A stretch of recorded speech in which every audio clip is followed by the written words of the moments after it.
Hi, I am Vishali and I live in Munich, Germany. I recently took my parents on a 15-day trip to 4 different countries in Europe. Here is a series documenting all my learnings, things not to do, traveling tips, accommodations and much more for your next Europe trip. So stay tuned, this is part 1. Since I wanted to start this journey all the way from the top, so the first country we are traveling to is Switzerland. Let's go!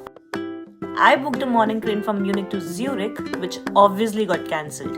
If you know anything about Deutsche Bahn, you would know it's a pretty normal thing. Wondering what happens in Germany if your train gets cancelled? Well, you can get into any next available train with the same ticket.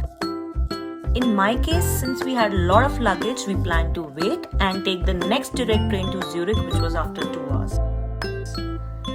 Though we were allowed to travel in any train, but our seat reservations were no longer valid because the same seats were assigned to someone else as well. We still managed to get the seats, and after a few coffees, eating a lot of Indian snacks and admiring the beautiful journey, we reached Zurich in about 3.5 hours. From the station, we headed straight to the hotel.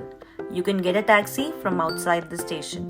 Again, if you don't have much luggage, you can take a tram from right across the station and it is much cheaper.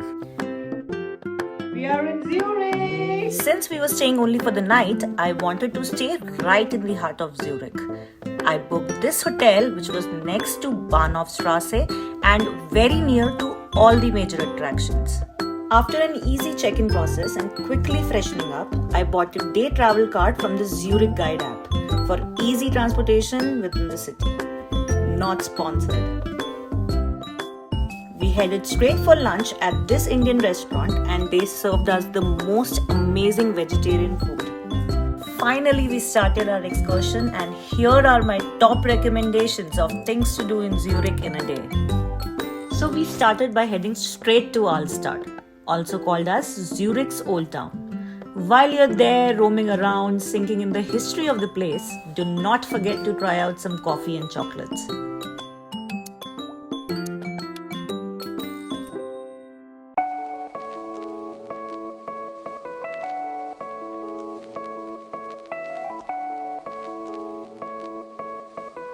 Cross the pedestrian bridge and head over to the other side of the Limmat River. This historical plaza, located in the heart of the city, offers the most beautiful views of the old town and the shimmering blue river below.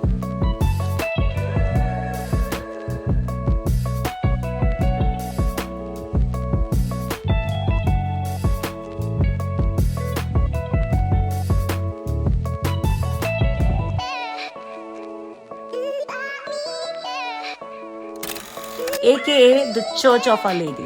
A must visit to appreciate its beautiful architecture and stained glass windows.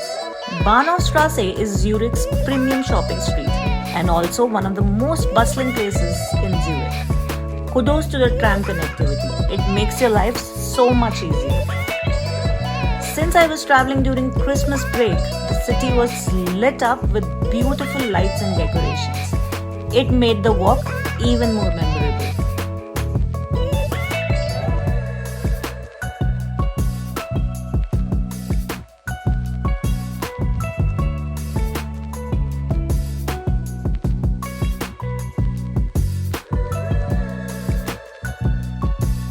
And of course, there are Christmas markets that cannot be missed all around the city.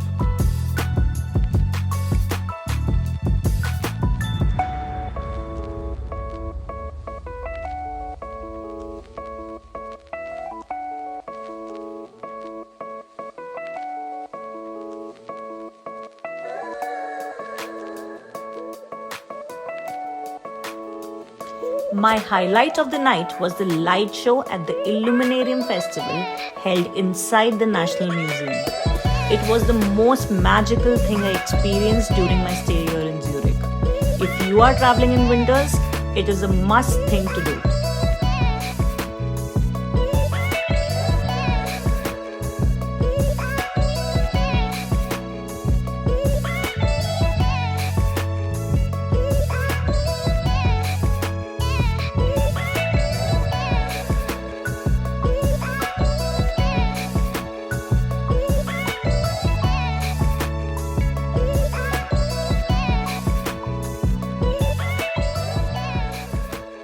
Zurich was definitely great, but what's coming is even more exciting because we are going to the top. Here are things I missed but you shouldn't. If you want to explore Zurich in a day, combine a short boat trip with city walk.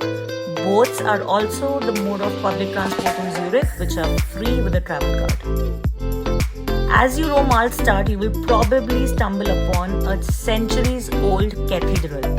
Also happens to be Zurich's most iconic landmark.